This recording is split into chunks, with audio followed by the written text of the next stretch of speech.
Hi friends. তো আজকে আমরা স্ট্যাটিস্টিক্সে এস্টিমেশনের প্যারামিটারসে একদম লাস্টের দিকে পৌঁছে গেছি। এস্টিমেশনের প্যারামিটারসে তো লাস্টের দিকে একটা থিওরিমস বলতে পারিস যে অঙ্ক করতে গেলে আমাদেরকে একটা অঙ্ক করতে গেলে যে জায়গাটা জানতে হবে সেটা হচ্ছে এমএলই। এমএলই বলা হয়, তো সেটাকে বলছি ম্যাক্সিমাম লাইকহুড এস্টিমেট। আর এটা আমরাকে মোটামুটি যেরকম বলেছি, যেগুলো বলা হয়েছে, তো ধর আনবায়াসড এস্টিমেট কি হতে পারে, পপুলেশন মিনের পপুলেশনের ভ্যারিয়েন্সের আনবায়াসড এস্টিমেট বা কনসিস্টেন্ট এস্টিমেট কি কি হতে পারে, ঠিক আছে, এরকম টাইপেরই কোশ্চেন আসে বা এরকমই দেখাতে বলে যে কোনো একটা দিয়ে দিয়েছে, ঠিক আছে, পপুলেশনের কোনো একটা প্যারামিটার, এবার তার আনবায়াসড বা কনসিস্টেন্ট হচ্ছে কিনা এগুলো চেক করতে বলে। তো সেইভাবে ওই রকম প্রসিজার আমরা চেক করব।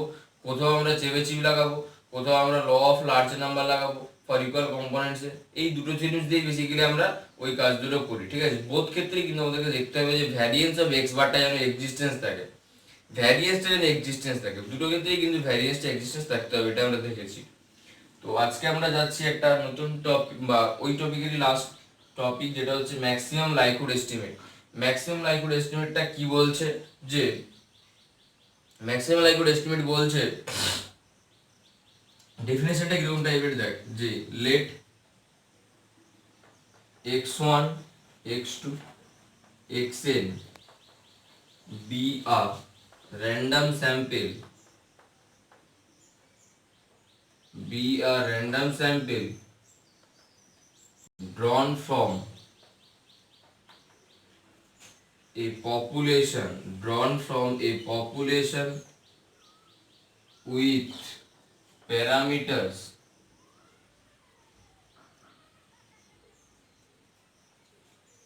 theta 1 theta 2 এইভাবে থিটা n। যে আমরা কি বলছি, যে x1 x2 xn একটা র্যান্ডম স্যাম্পল চুজ করলাম, অবশ্যই এটা সাইজ n, এটা আমরা বলতে পারতাম, আমি স্কিপ করেছি, তো কেউ বলতে পারে যে সাইজ n সাইজের একটা স্যাম্পল চুজ করলাম একটা পপুলেশন থেকে। যে পপুলেশনের প্যারামিটারস গুলো কি কি রয়েছে না, যে প্যারামিটার রয়েছে থিটা 1 থিটা 2 থিটা n, মানে n খানা প্যারামিটারস রয়েছে। তাহলে আমাদেরকে এই প্যারামিটারস গুলোকে, প্রত্যেকটা প্যারামিটারসকে আমরা কি চাই, প্রত্যেকটা প্যারামিটারসকে এস্টিমেট করতে চাই এখানে, তাই তো, প্রত্যেকটা প্যারামিটারসকে এস্টিমেট করতে চাইছি, ঠিক আছে। আচ্ছা, আরেকটা জিনিস, যে let the population random variable, population random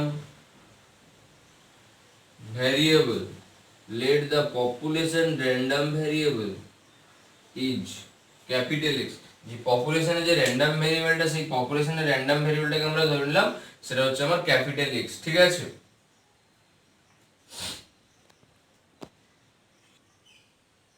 যে পপুলেশনের র্যান্ডম ভ্যারিয়েবলটা এক্স ধরেছি, দেন এক নম্বর দিয়ে ইফ এক্স ইজ ডিসক্রিট, কারণ এক্সটা যেটা র্যান্ডম ভেরিয়েবল পপুলেশনের, তাহলে এক্সটা ডিসক্রিট হতে পারে, কন্টিনিউয়াস হতে পারে, ঠিক আছে, কারণ এটা পপুলেশনের র্যান্ডম ভেরিয়েবল। তো এক্সটা ডিসক্রিট কেস, যদি ডিসক্রিট কেস হয়, দেন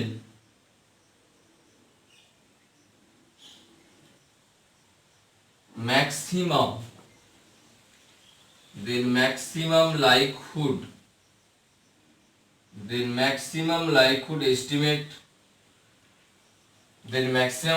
estimate, is denoted by L of L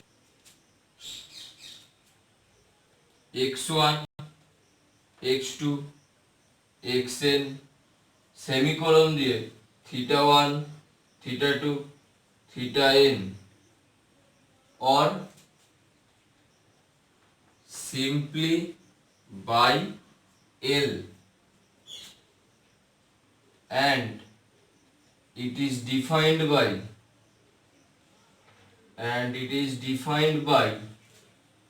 L equals to probability of x1 x2 xn semicolon দিয়ে থিটা 1 থিটা 2 থিটা n, এটা ঠিক আছে।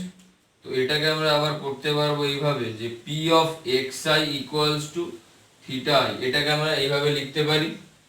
তো এটা মানে আমার হচ্ছে অ্যাকচুয়ালি এখানে এফ অফ সাফিক্সে এক্স আই, এখানে থিটা আই, যেখানে একটা জিনিস লেখা উচিত যে where F of X I theta I is the P M F of capital X I. যে ক্যাপিটাল এক্স আই আমার কিছু x1 x2 xn এগুলো তো র্যান্ডম স্যাম্পল, তাহলে এর কারেসপন্ডিং যদি র্যান্ডাই এগুলো ছিল আমার স্যাম্পল ভ্যালু, তো এর কারেসপন্ডিং র্যান্ডম ভ্যারিয়েবলটা যদি নিতাম তাহলে সেগুলো কি হতো, ক্যাপিটাল x1 x2 xn হতো। আর এগুলো ছিল আমাদের পপুলেশনের প্যারামিটার। তো আমরা এগুলোকে এস্টিমেট করতে যাচ্ছি, তাহলে আমরা ডিনোট করছি কিভাবে না এল দিয়ে সিম্পলি, বা এল এর ভেতরে আমরা স্যাম্পল ভ্যালুগুলো লিখলাম, তারপরে প্যারামিটারগুলোকে লিখলাম, এইভাবে লেখা যায়। অথবা শুধু এল দিয়ে, তো শুধু এলটাই আমরা লিখলাম যে, এবং ডিফাইন করছি কিভাবে যে শুধু এল মানে probability of x1 x2 xn θ1 θ2 θn। এটা মানে কি, এটা মানে হচ্ছে প্রবাবিলিটি গুলো ভেঙে ভেঙে যাবে, প্রত্যেকটা আলাদা আলাদা হয়ে যাবে। x1 এর জন্য যেমন মনে করছি θ1 টা প্যারামিটার, x2 এর জন্য θ2 টা প্যারামিটার, xn এর জন্য θn টা প্যারামিটার, মানে প্রত্যেকটা র্যান্ডম ভেরিয়েবলের কারেসপন্ডিং একটা করে আলাদা আলাদা প্যারামিটার পাচ্ছি। তাহলে সেরকম আমি নিয়েছি p অফ xi = θi।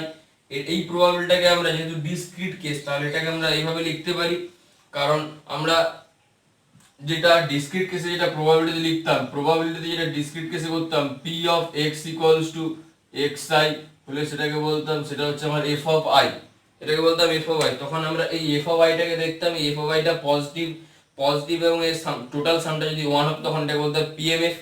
তাহলে এই প্রবাবিলিটিটাকে আমরা সেম হিসেবে নিয়েছি p of f of xi সাফিক্সে θi, যেখানে f অফ xi θi টা হচ্ছে ক্যাপিটাল xi যে র্যান্ডম ভ্যারিয়েবলটা তার কারেসপন্ডিং পিএমএফ। ঠিক আছে, এইভাবে ডিনোট করি। মানে প্রবাবিলিটি গুলোর কি হচ্ছে আলটিমেটলি দেখ, যে প্রত্যেকের আলাদা আলাদা প্রবাবিলিটি ছিল, বা প্রত্যেকের আলাদা আলাদা ডেনসিটি ফাংশন থাকবে তো প্রত্যেকটা র্যান্ডম ভ্যারিয়েবলের। আর এই যে ক্যাপিটাল x1 x2 x এই র্যান্ডম ভ্যারিয়েবল গুলো হবে, এই র্যান্ডম ভ্যারিয়েবল গুলো কি হবে, এই র্যান্ডম ভ্যারিয়েবল গুলো মিউচুয়ালি ইন্ডিপেন্ডেন্ট হবে, কারণ যেহেতু ক্যাপিটালে যখন লিখছি তখন মিউচুয়ালি ইন্ডিপেন্ডেন্ট হচ্ছে, এবং তাদের সেম ডিস্ট্রিবিউশন থাকবে অ্যাজ পপুলেশনের থাকবে। তার মানে কি প্রত্যেকটা র্যান্ডম ভেরিয়েবলের ডেনসিটি ফাংশনগুলো একটা একটা করে পরপর মাল্টিপ্লাই হয়ে যাবে। যতগুলো র্যান্ডম ভেরিয়েবল, যতগুলো স্যাম্পল ভ্যালু, যেহেতু স্যাম্পল সাইজ যেহেতু n, তাহলে n টাইমস মাল্টিপ্লাই হবে, n টাইমস প্রত্যেকের পিএমএফ টা মাল্টিপ্লাই হবে। ঠিক আছে, এবার যদি আমার x এ যদি কন্টিনিউয়াস কেস হয় তাহলে তখন কি হবে, যে এটা হচ্ছে জাস্ট, এটা আমি বললাম যে ম্যাক্সিমাম লাইকহুড এস্টিমেটটাকে আমরা নোটেশনটাকে দিলাম l, এবং সেটাকে ডিফাইন করছি এইভাবে। এবার কন্টিনিউয়াস কেস হলে তখন কি হবে, তখন কিভাবে ডিফাইন করব, ঠিক আছে, সেটা আমরা দেখছি। ইফ, এবার দেখ এক্সটা যদি আমার কন্টিনিউয়াস হয়, এক্সটা যদি কন্টিনিউয়াস র্যান্ডম ভেরিয়েবল হয়, কন্টিনিউয়াস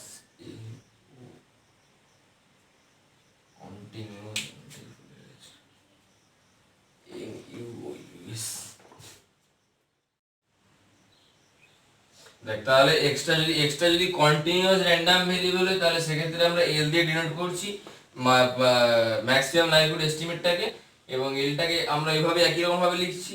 এবার যেহেতু এটা কন্টিনিউয়াস কেস, তাহলে কি হবে, সেখানে তো আর মাস ফাংশন পাবো না, সেক্ষেত্রে আমরা ডেনসিটি ফাংশন পাবো। তাহলে কি হচ্ছে, এফ অফ xi থিটা, এটাকে আমরা ডেনসিটি ফাংশন বলছি ক্যাপিটাল xi র্যান্ডম ভেরিয়েবলের।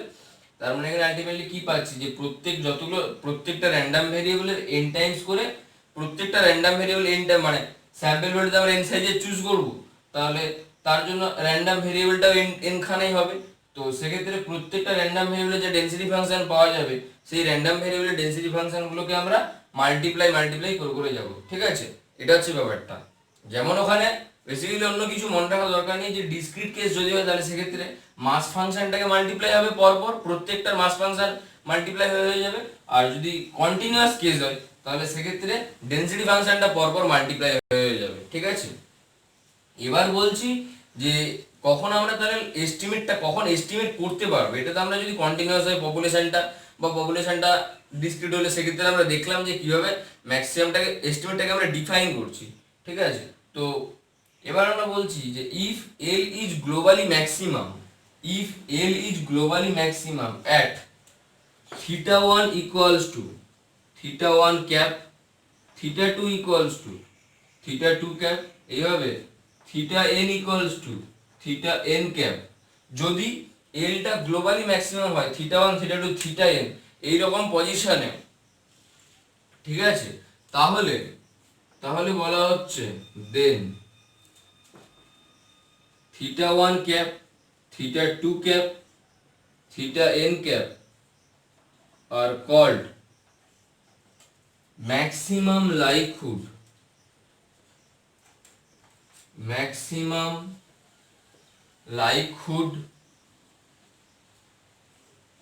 estimate of θ1 θ2 θn, যে θ1 θ2 θn এই প্যারামিটারস গুলোর ম্যাক্সিমাম লাইকহুড এস্টিমেটটা কি হচ্ছে না θ1 ক্যাপ θ2 ক্যাপ θn ক্যাপ। কখন বলছি না যদি যে সমস্ত পয়েন্টে এই এল এর ভ্যালুটা ম্যাক্সিমাম হবে, গ্লোবালি ম্যাক্সিমাম হতে পারে, যে সমস্ত পয়েন্টে এল এর ভ্যালুটা গ্লোবালি ম্যাক্সিমাম হবে সেই সমস্ত পয়েন্টগুলোকে আমরা ওই প্যারামিটারসগুলোর করেসপন্ডিং ম্যাক্সিমাম লাইকহুড এস্টিমেট বলছি। এবং আরেকটা জিনিস যে এই এল যেটা ডিফাইন করেছিলাম, এই এলটাকে বলা হয় ম্যাক্সিমাম লাইকহুড ফাংশন, এলটাকে বলা হয় ম্যাক্সিমাম লাইকহুড ফাংশন, এটাই লিখবো এখানে দেখা যায়, ঠিক আছে, এল ফাংশন।